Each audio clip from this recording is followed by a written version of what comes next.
All right, this is section 7.3, the Pythagorean Theorem. And so today we're actually talking about Pythagoras' theorem. So Pythagoras was a Greek mathematician and philosopher. He discovered one of the most famous theorems in mathematics. So in math, a theorem is a rule that's been proven to always be true. And so his rule is the Pythagorean Theorem. So we're going to talk about that and what that is today. And then we're actually going to be talking about the Pythagorean Theorem for the next several lessons because there's a lot of implications from the Pythagorean Theorem. So, the Pythagorean Theorem states that in a right triangle, and it's extremely important that it's a right triangle, it doesn't work if it's not a right triangle. In a right triangle, the sum of the squares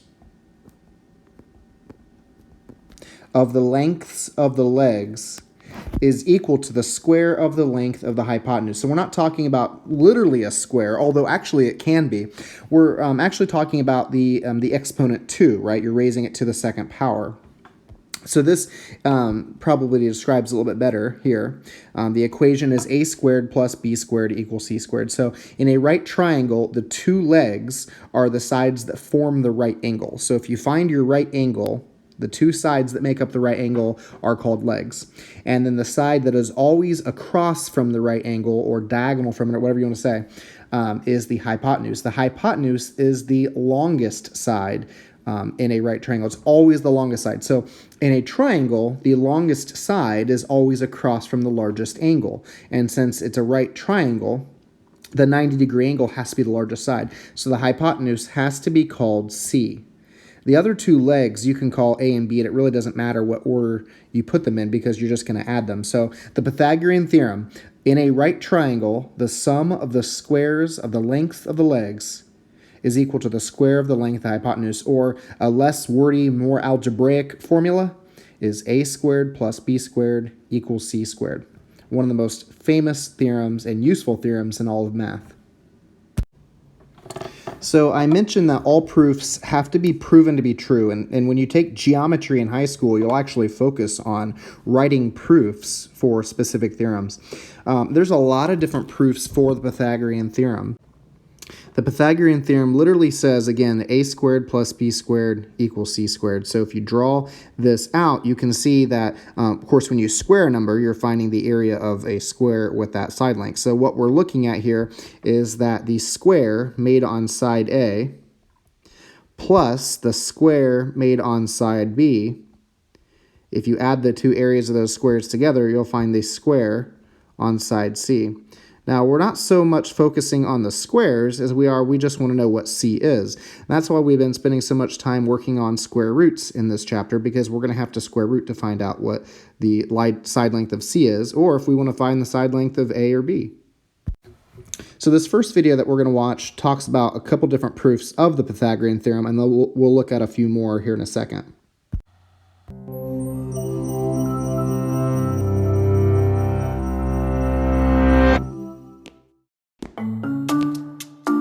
What do Euclid, 12-year-old Einstein, and American President James Garfield have in common? They all came up with elegant proofs for the famous Pythagorean theorem, the rule that says for a right triangle, the square of one side plus the square of the other side is equal to the square of the hypotenuse. In other words, a squared plus b squared equals c squared. This statement is one of the most fundamental rules of geometry and the basis for practical applications like constructing stable buildings and triangulating GPS coordinates. The theorem is named for Pythagoras, a Greek philosopher and mathematician in the 6th century BC, but it was known more than 1,000 years earlier. A Babylonian tablet from around 1800 BC lists 15 sets of numbers that satisfy the theorem. Some historians speculate that ancient Egyptian surveyors used one such set of numbers, 3, 4, 5, to make square corners. The theory is that surveyors could stretch a knotted rope with 12 equal segments to form a triangle with sides of length 3, 4, and 5. According to the converse of the Pythagorean theorem, that has to make a right triangle, and therefore a square corner. And the earliest known Indian mathematical texts, written between 800 and 600 BC, state that a rope stretched across the diagonal of a square produces a square twice as large as the original one. That relationship can be derived from the Pythagorean theorem. But how do we know that the theorem is true for every right triangle on a flat surface, not just the ones these mathematicians and surveyors knew about? Because we can prove it. Proofs use existing mathematical rules and logic to demonstrate that a theorem must hold true all the time. One classic proof, often attributed to Pythagoras himself, uses a strategy called proof by rearrangement. Take 4 identical right triangles with side lengths A and B and hypotenuse length C. Arrange them so that their hypotenuses form a tilted square. The area of that square is C squared. Now rearrange the triangles into 2 rectangles, leaving smaller squares on either side. The areas of those squares are A squared and B squared. Here's the key. The total area of the figure didn't change, and the areas of the triangles didn't change. So the empty space in one, C squared, must be equal to the empty space in the other, A squared plus B squared. Another proof comes from a fellow Greek mathematician, Euclid, and was also stumbled upon almost 2,000 years later by 12-year-old Einstein. This proof divides one right triangle into 2 others and uses the principle that if the corresponding angles of 2 triangles are the same, the ratio of their sides is the same too. So for these 3 similar triangles, you can write these expressions for their sides.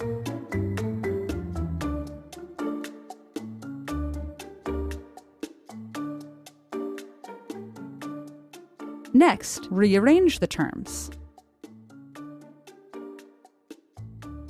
And finally, add the 2 equations together and simplify to get AB squared plus AC squared equals BC squared, or A squared plus B squared equals C squared.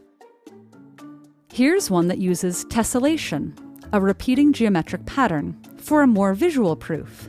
Can you see how it works? Pause the video if you'd like some time to think about it.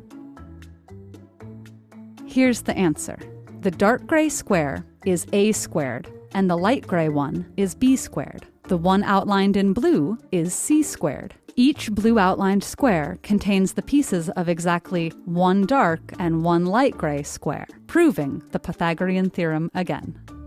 And if you'd really like to convince yourself, you could build a turntable with 3 square boxes of equal depth connected to each other around a right triangle. If you fill the largest square with water and spin the turntable, the water from the large square will perfectly fill the 2 smaller ones.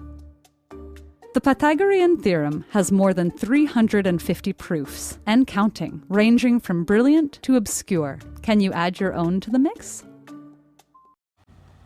All right, so this is an example of the water proof that you kind of just saw in that last video.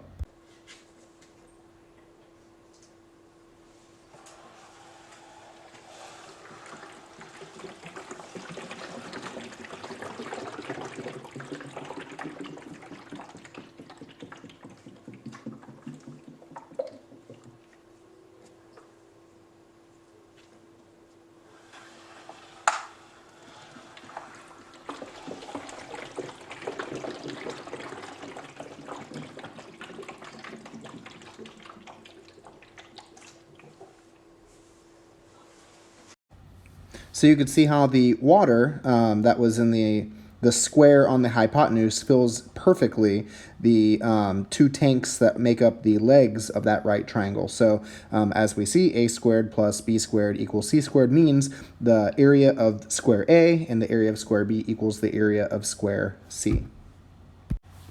And then they also did a demonstration of what I call the slide proof, which they called the rearrangement proof, which proves that the space made up by C squared is exactly equal to the space made up by A squared and B squared combined. Okay, so now we're going to start applying the Pythagorean theorem and solving for A, B, or C. So one important thing to remember is our 2 vocab words for this section, legs and hypotenuse. So in a right triangle, the legs are the shorter sides. They make up the right angle. And then the hypotenuse is the longest side, always across, longest side, always across from the right angle. All right, so let's practice some problems using the Pythagorean theorem. In example A, we need to find out what C is. Now remember, C is always the letter used for the hypotenuse because it's across from the right angle. So I know the Pythagorean theorem states that a squared plus b squared equals c squared. So it doesn't matter if I call 5a or if I call 5b, and it doesn't matter as long as, again, I call one of the legs a and one of the legs b. So I'm just going to say 5 squared plus 12 squared equals c squared. And this is why it's so important and so helpful for you to know what your perfect squares are, because you won't have to do any extra work. I mean, these are pretty easy. 25 and 144 are your perfect squares, though, there. And then that's going to equal c squared. 25 and 144 makes 169. And 169 is also a perfect square. And so when I square root both sides, I find out that the square root of 169 is 13. And that's why 169 is a perfect square, because when I square root it, I get a perfect answer like 13. So my answer is 13 meters. By the way, when you have three whole numbers, like 5, 12, and 13, which make up a right triangle, that's called a Pythagorean triple. They mentioned that in the video, I believe, a Pythagorean triple, or they mentioned that Babylonian tablet that had a bunch of different numbers that satisfied. Now, when I say different numbers that satisfy the Pythagorean theorem, we're talking about whole numbers. 5, 12, and 13 are whole numbers, not like example B where I have decimals here. So for example B, I'm still going to do a squared plus b squared equals c squared. That's the Pythagorean theorem. I'm missing a, and so this is my right angle up here, so this must be b, my other leg. And across from the right angle, we'll have our hypotenuse, which is always c. So a squared plus, I do know b is 2.1 squared equals 2.9 squared. So a squared plus, and then 2.1 squared is 4.41, and 2.9 squared is 8.41. And so we are going to, instead of adding like we did last time, you'll notice here on this problem here, we added because we're trying to find c squared. And so since we're trying to find one of the legs, we're going to have to subtract this 4.41 over to the other side. Of course, 8.41 minus 4.41 is just 4. And when I square root both sides, I get a equal to be 2, because the square root of 4 is 2. So side length A is 2 centimeters long. Make sure you're labeling these problems. And so this would not be a Pythagorean triple because it involves decimals. All three of the numbers have to be whole numbers, like in example A, in order for it to be a Pythagorean triple. All right, example C, we are missing C, the hypotenuse. So a squared plus b squared equals c squared. I'm going to call this one a this time and this one b. It really doesn't matter. So 15 squared plus 8 squared equals c squared. That's 225 is what 15 squared is, plus 64 equals c squared. 225 and 264 makes 289, which is also a perfect square. It happens to be 17. So c equals 17, and of course 17 would be measured in feet there, so c equals 17 feet. And then example D, we have, I'm going to skip this step. If you know what the Pythagorean theorem is, you don't have to write it each time. I would encourage you to write it the first few times while you're getting used to it.